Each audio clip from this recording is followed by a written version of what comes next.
So then Russia went on in 1968 to launch Zond 5. This was Russian unmanned craft that orbits the moon and it returned to Earth again. So everybody was getting close. Everything was ramping up in tension and intensity. And here we are, we're getting close to that end of that time frame that Kennedy referred to, saying we're going to put a man on the moon before 1970. So the United States was still committed to that goal, and on December 25th of 1968, Apollo 8 became the first manned spacecraft to orbit the moon. So they went all the way around it. It was the second manned mission of the Apollo program, in which Frank Borman, James Lovell, and William Anders became the first humans to leave the Earth, and they went around the moon. While in orbit, they did a Christmas Eve television broadcast, and they read from the book of Genesis on that, and it's one of the most watched broadcasts to date, and so I've put the link here for you if you would like to see that. Apollo 11 then launched on July 16th of 1969. It had the intent of successfully landing on the moon, and that was with Neil Armstrong, Michael Collins, and Ed Buzz Aldrin.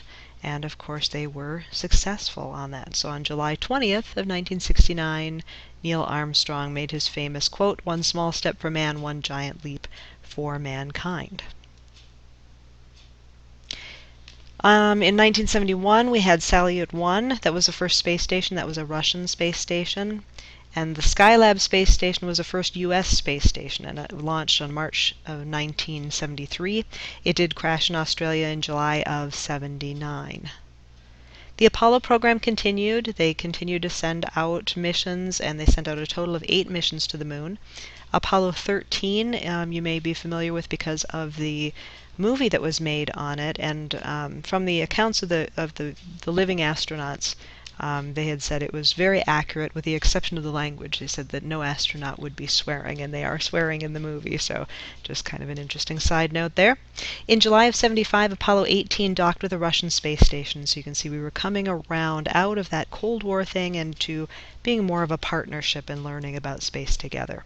So when will we return to the moon? Well, there are thoughts in mind with NASA that it could be a good launching place for getting to other planets, and so we may someday have a station on the moon, but that's not for certain. So moving forward, in 1976 we had the Viking explorers, and I just put a quote on here from NASA. The Viking Mars mission was performed by 2 spacecraft. You had Viking 1 and Viking 2, and they launched within a couple weeks of each other, and they were going to study Mars even more. They took pictures of the surface, and then they had landers on them that separated from the orbiters, and they soft landed on the planet and then continued to take pictures from the planet's surface.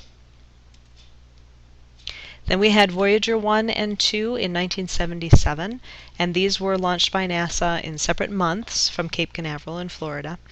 They were supposed to do close-up studies of Jupiter and Saturn, Saturn's rings, and the larger moons of the 2 planets, but between the 2 of them, they ended up exploring all of the giant outer planets of the solar system, 48 of their moons, and the unique system of rings and magnetic fields of those planets as well. So they accomplished a lot, sending back a ton of information.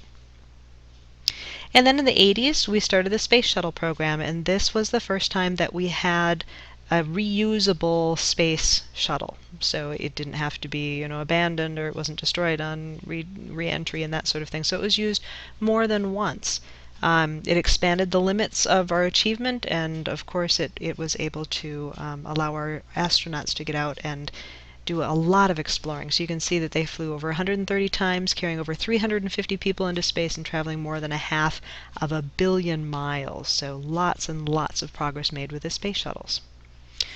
Then in 1986 we had another setback. We had an explosion, and this was supposed to be the first time that a civilian was going to be going up.